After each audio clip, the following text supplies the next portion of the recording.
Winnie the Pooh by A. Milne. Chapter 9, in which Piglet is entirely surrounded by water. It rained and it rained and it rained. Piglet told himself that never in all his life, and he was goodness knows how old, 3, was it 4? Never had he seen so much rain, days and days and days. It went on raining, and every day the water got a little higher, until now it was nearly up to Piglet's window, and still he hadn't done anything. There's Pooh, he thought to himself.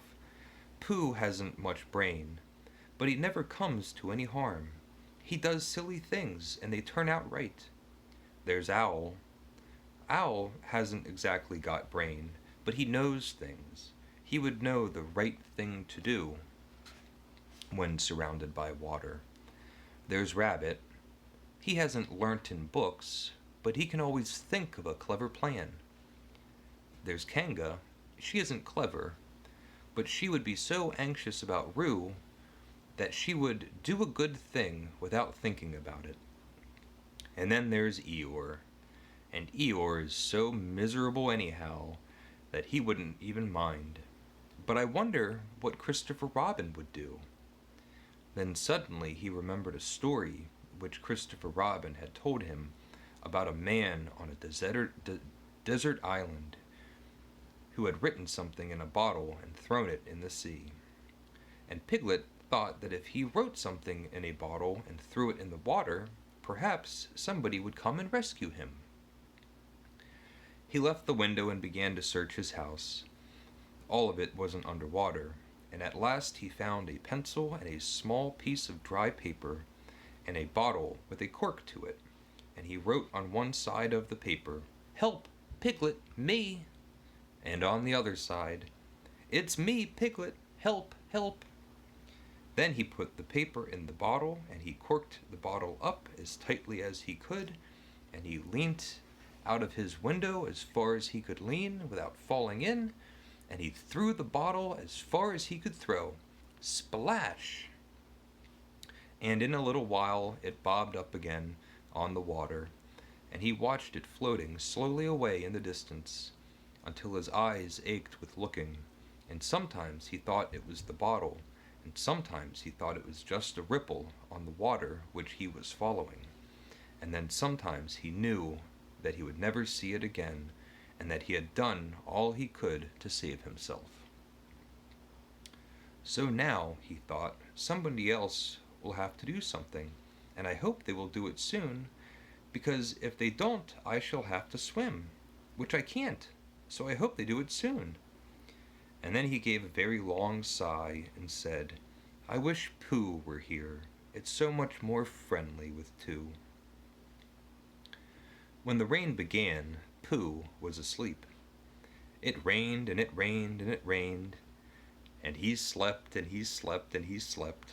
He had had a very tiring day, until suddenly he woke up with an owl, and there he was, sitting in his chair with his feet in the water, and water all around him. He splashed to his door and looked out. "This is serious," said Pooh. "I must have an escape."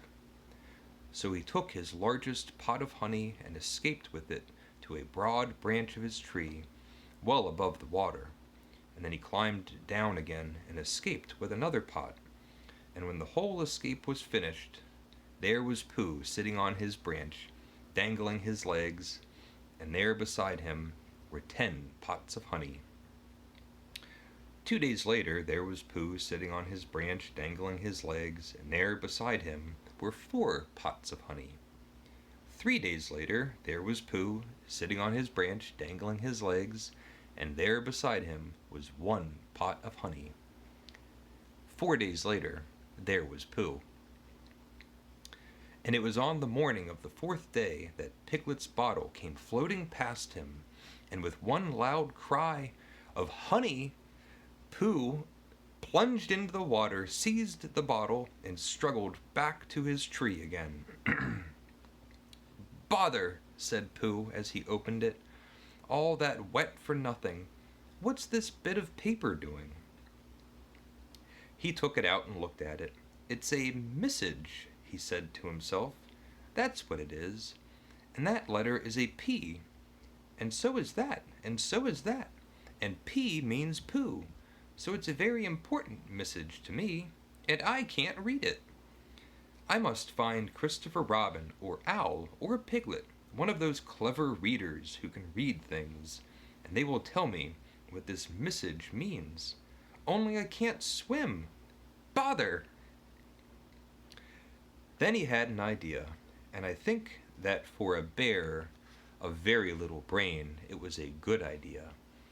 He said to himself, "If a bottle can float, then a jar can float. And if a jar floats, I can sit on top of it, if it's a very big jar." So he took his biggest jar and he corked it up. "All boats have to have a name," he said. "So I shall call mine the Floating Bear." And with these words he dropped his boat into the water and jumped in after it. For a little while Pooh and the Floating Bear were uncertain as to which of them was meant to be on top. But after trying one or two different positions, they settled down with the Floating Bear underneath, and Pooh triumphantly astride it, paddling vigorously with his feet. Christopher Robin lived at the very top of the forest. It rained and it rained and it rained, but the water couldn't come up to his house. It was rather jolly to look down into the valleys and see the water all round him, but it rained so hard that he had stayed indoors most of the time, and thought about things. Every morning he went out with his umbrella and put a stick in the place where the water came up to, and every next morning he went out and couldn't see the stick anymore, so he put another stick in the place where the water came up to. And then he walked home again, and each morning he had a shorter way to walk than he had had the morning before. On the morning of the 5th day he saw the water all round him, and knew, for the first time in his life, he was on a real island, which was very exciting. It was on this morning that Owl came flying over to say "How do you do" to his friend Christopher Robin. "I say, Owl," said Christopher Robin, "isn't this fun? I'm on an island." "The atmospheric conditions have been very unfavorably lately," said Owl. "The what?" "It has been raining," explained Owl. "Yes," said Christopher Robin, "it has. The flood level has reached an unprecedented height." "The who?" "There's a lot of water about," explained Owl. "Yes," said Christopher Robin, "there is. However, the prospects are rapidly becoming more favorable at any moment. Have you seen Pooh?" "No, not at any moment." "I hope he's all right," said Christopher Robin. "I've been wondering about him. I expect piglets with him. Do you think they're all right, Owl?" I expect so. Do go and see, Owl, because Pooh hasn't got very much brain, and he might do something silly, and I do love him so. Owl, do you see, Owl?" "That's all right," said Owl. "I'll go back directly." And he flew off. In a little while he was back again. "Pooh isn't there," he said. "Not there?" "Has been there. He's been sitting on a branch of his tree outside his house with 9 pots of honey, but he isn't there now." "Oh, Pooh!" cried Christopher Robin, "where are you?" "Here I am," said a growly voice behind him. "Pooh!" They rushed into each other's arms. "How did you get here, Pooh?" asked Christopher Robin, when he was ready to talk again. "On my boat," said Pooh proudly. "I had a very important message sent to me in a bottle, and owing to having got some water in my eyes, I couldn't read it, so I brought it to you, on my boat."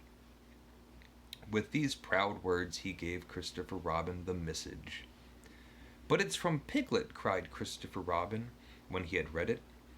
"Isn't there anything about Pooh in it?" asked the bear, looking over his shoulder. Christopher Robin read the message out loud. "Oh, are those peas piglets? I thought they were Poohs. We must rescue him at once. I thought he was with you, Pooh. Owl, could you rescue him on your back?" "I don't think so," said Owl after a grave thought. "It is doubtful if the necessary dorsal muscles—" "Then would you fly to him at once and say that rescue is coming?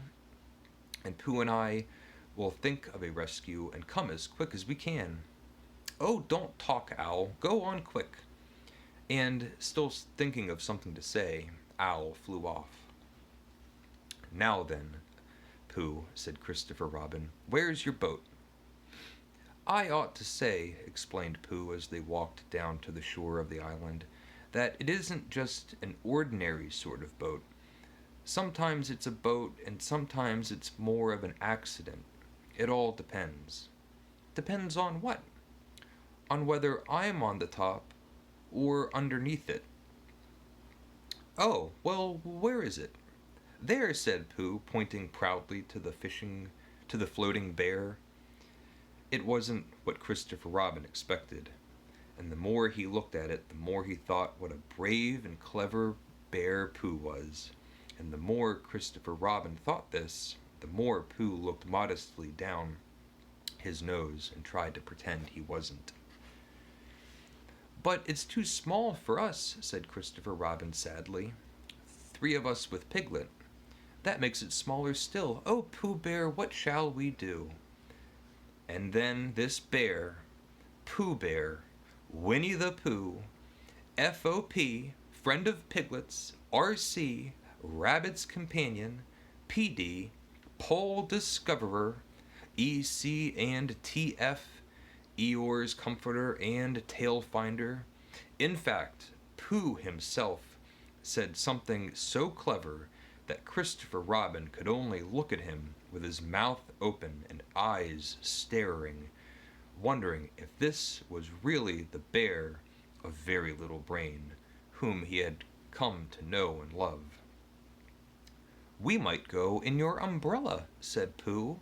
"We might go in your umbrella," said Pooh. "We might go in your umbrella," said Pooh. For suddenly Christopher Robin saw that they might. He opened his umbrella and put it point downwards in the water. It floated, but wobbled. Pooh got in. He was just beginning to say that it was all right now, when he found that it wasn't. So after a short drink, which he didn't really want, he waded back to Christopher Robin. Then they both got in together, and it wobbled no longer. "I shall call this boat the Brain of Pooh," said Christopher Robin, and the Brain of Pooh set forth in a southwesterly direction, resolving gracefully. You can imagine Piglet's joy when at last the ship came in sight of him. And that is the end of our story. Thank you. Take care.